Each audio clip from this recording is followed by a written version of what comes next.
Imagine the Strait of Hormuz closes completely tonight. Oil tankers stop moving. Insurance companies panic. Energy traders begin pressing buttons with the enthusiasm of children discovering an elevator. Every country now faces the same question.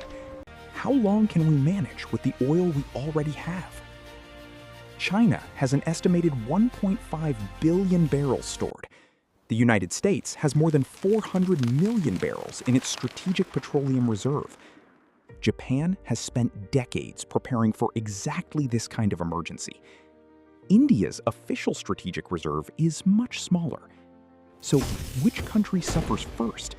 And what becomes a problem first? Petrol, electricity, flights, factories, or even food? The Strait of Hormuz lies between Iran and Oman. At its narrowest point, it is only around 33 kilometers wide. But before the current disruption, approximately 1/5 of the world's oil normally traveled through it. This includes oil from Saudi Arabia, Iraq, Kuwait, Iran, and the United Arab Emirates. Qatar also sends much of its liquefied natural gas through the same waterway. Closing Hormuz would be like blocking the exit of a supermarket warehouse while the shelves outside slowly become empty. The products still exist, they simply cannot reach the customers. Let's begin with the United States. America possesses roughly 413 million barrels in its strategic reserve, plus hundreds of millions more in commercial storage. It also produces enormous quantities of oil domestically. That means Americans probably wouldn't wake up to empty petrol stations immediately. They would wake up to something more familiar: higher prices. Petrol becomes more expensive, flights cost more, delivery companies raise their charges, and eventually almost every product becomes slightly more expensive. America's first crisis would be inflation, not immediate physical scarcity. Now consider China. China has the largest estimated stockpile, approximately 1.5 billion barrels. That sounds invincible, until you remember that China is also the world's largest oil importer and operates an enormous manufacturing economy. China would probably prioritize factories, freight networks, public transportation, and essential industries. Its first major problem would be the cost of keeping the world's largest manufacturing machine running. China has an impressive emergency cushion. It also has an impressive appetite. Japan faces the opposite situation. Japan produces very little oil and imports almost everything it uses. A large percentage traditionally comes from the Middle East. However, Japan has prepared extensively. It holds around 263 million barrels in government-controlled reserves, while private companies are also required to maintain substantial stocks. Japan's immediate challenge would not necessarily be running out. It would be carefully deciding who receives what. Electricity generation, airlines, ships, chemical factories, and public transportation would all compete for protection. South Korea would face a similar problem. It holds roughly 78 million barrels in strategic stocks, but its economy depends heavily on imported energy, large refineries, and export manufacturing. A prolonged closure could increase electricity costs and damage industries producing cars, electronics, ships, and chemicals. Then comes India. India's official strategic reserve contains approximately 21 million barrels, far less than the reserves of China, America, or Japan. India also has commercial refinery inventories and can buy oil from countries outside the Gulf. But replacement oil would probably be more expensive and travel farther. The first consequences would reach ordinary households quickly.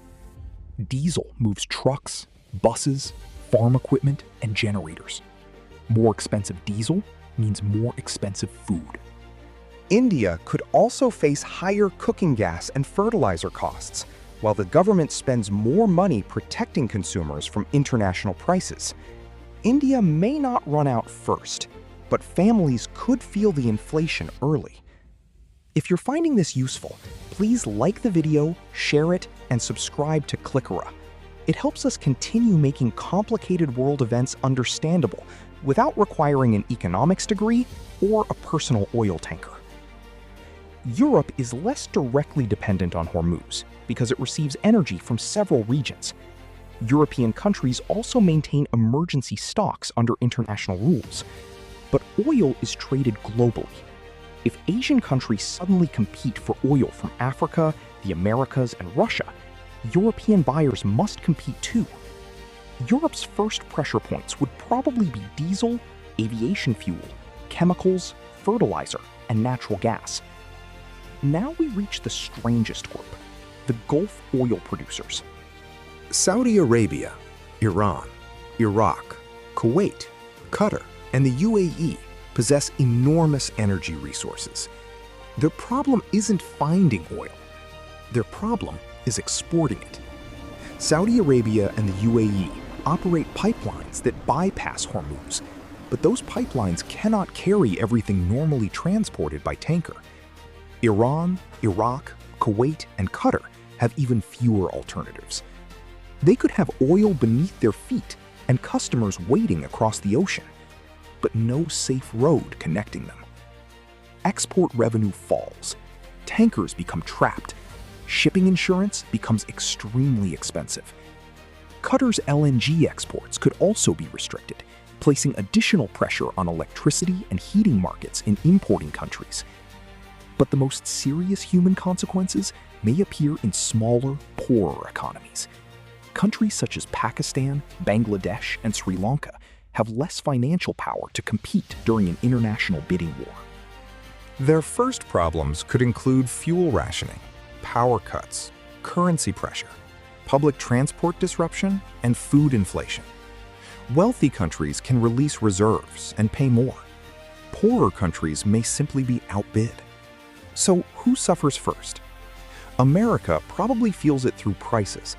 China feels it through manufacturing and freight.